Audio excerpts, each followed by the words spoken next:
Welcome back mga tropa, we're finally here at the most infamous Clark Abandoned Hospital. Ito nga ay nirank as #1 scariest place in the world, hindi lang sa Philippines, ng Ghost Hunters International at National Geographic.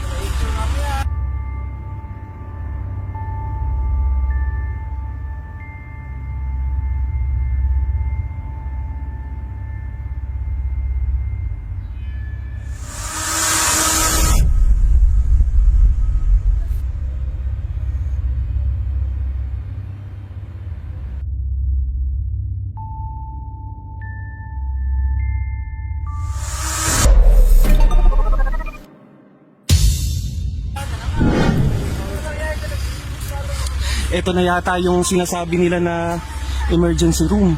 At halos 80% ng mga pasyenteng dinadala dito galing sa gera sa Vietnam ay patay, mga namamatay. Kaya napaka-historic talaga ng lugar na to. Ganda, no? Yung construction niya, para siyang bakal pero kahoy yan gawa. Napanood kasi natin sa mga nagba-vlog dito. Pinuktok nila yan eh. Oo nga, style siya, bilog-bilog na napaka-creepy Creepy ng design. Tapos yung niya, emergency exit yung papuntang rooftop. Kapag yung parang fire exit siya. Ayan. May emergency ladders. Ayan. Pinatayo ito noong 1960 ng US Air Force or USAF. Nagsara to nung pumutok yung bulkang Pinatubo nung 1991. Hindi na siya na-renovate. Ang kinakatakutan nga dito yung morgue doon sa baba. Kasi marami ngang doon, kakrimit. At doon sa pinaka rooftop naman, may mga nakasabit pa doon ng mga lubid kung saan yung ibang mga pumupunta dito nagsusuicide. Yan nga ang view dito. Guys, hindi basta-basta pwedeng pumasok dito. Kailangan merong permit. Kung magsa-selfie lang, pwede naman dito sa labas. Talagang vinandal na nila, Puno na ng vandal itong building na to. Sayang. At bago nga pala kayo pumunta dito, magdasal din tayo para doon sa mga hindi matahimik na kaluluwa dito. May mga nagpapakita dito, may mga anino nga daw. Yung mga nagtatago dito sa walls. May mga butas din dito, kaya ingat. Andito nga yung mga nakuhanan ni Kabayan Noli de Castro, yung merong painting ng demonyo, tapos yung may mga nakalagay na help, ganun. Tabi-tabi po. Tabi-tabi po. Panalangin natin yung mga kaluluwa dito na di matahimik. Alalim pala yan.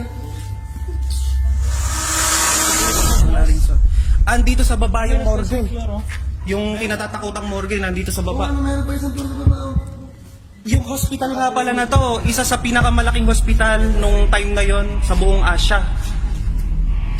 Sayang talaga na di na-renovate, Talagang pinabayaan na nila kasi yung cost. Di ba yung US ang magpapagawa kasi sila yung yung may base dito dito sa Clark Meron nga daw nagpapakita dyan kapag hinabol mo, mahuhulog ka doon sa butas. Kaya ingat-ingat, kailangan ng permit dito at saka kailangan ng tour guide kapag magpupunta ka dito. Yung mga nagva-vlog dito, kapag yung nagsasalita silang ganyan, may sumasabay. Ngayon, hindi nila naririnig. Kapag ine-edit na nila, doon pumapasok yung sound. Merong mga naririnig dito, may mga English speaking pa nga daw. Kasi nga, di ba yung mga sundalo na galing ng Vietnam War, ang naririnig nila, help, I don't wanna die. Ganun yung mga sinasabi. Meron din dito yung may ni-rape daw, tsaka inihulog doon sa butas. Ngayon, hinahanap niya yung, yung pumatay sa kanya. Ngayon, yun yung nagpapakita dito ng Black Lady. Sa sobrang galit niya, hindi na siya, akala niya nandito pa yung pumatay sa kanya. Ginagambala niya yung mga pumupunta dito. Merong mga nag-vlog na dito sila natulog, sila Von Ordonia. Tapos alas 3 na madaling araw, hindi na sila makalabas. Natatakot sila. Ngayon, doon sila umihi doon sa bote. Oo, dito sila nag-tent, meron silang tent na gano'n, tapos doon sila naglalaro nung chess. Dito sila nagpaumaga. Parang may nakita na nga akong ulo, so guys, ingat-ingat lang. Kailangan meron kang kasama na pamilyado talaga tong lugar. Tsaka may mga sinasaliban kasi dito, kaya nga ingat ang pagpunta dito. So, thank you so much. Yung mga hindi matahimik na kaluluwa dito, pinapanalangin natin. Bigyan natin na respeto. Kahit sila'y patay na. May mga sinasaniban din kasi dito. Tapos may mga sumasama daw ng mga spirito kapag yung may negative may negative aura ka or energy, sumasama yung yung ibang mga kaluluwa doon sa mga bumibisita dito. Ang gusto ko sanang puntahan din yung doon sa taas, yung meron nga daw nagpakamatay na construction worker, may nakasabit pa doon sa taas na yon yung mga lubid, do. Nandun din yung yung meron siyang crematory din na merong nakita yung bata. Ang pogi-pogi daw ng bata pero maitim. Akala daw niya nalublob sa kanal. Nung pala doon siya nakatira, doon siya pinatay, doon sa yung crematory na yung kala mo oven siya. Pinasok siya ng buhay doon. Ganda-ganda daw nung mata, tapos matangos sa ilong. Oo. Ano masasabi mo, bro? At nandito na tayo sa makasaysayang Clark Abandoned Hospital. Medyo kinabahan na, pero okay naman. Oo, mabigat sa loob, Sayang, hindi na renovate. Pinamahayan na rin siya ng elementals, hindi lang doon sa mga nasawi dito. Tingnan mo yung may lubid akong impali doon na, yung... Andun pa siya, intact pa, hindi nila tinatanggal. May time meron doon, wala namang hangin, may gumagalaw kayo sa loob. Ay, meron ba? Meron ba? Nakita mo? Isa May lang nakita akong, guys, hindi lang ako, hindi ko lang sinabi kanina, may nakita akong ulo doon sa yun siguro yung sinasabi nila na, tsaka gumagalaw yung Dapat lahat ng gagalaw, no? gumagalaw yung linya. Actually, walang hangin dito, guys. Gumagalaw yung linya.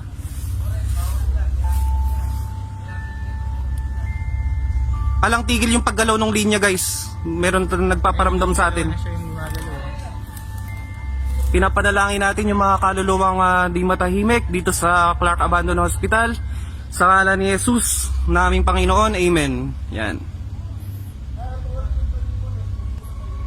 Ngayon lang ako naka-witness ng paranormal activity. Diba? Hindi na gumagalaw yung kabila, diba?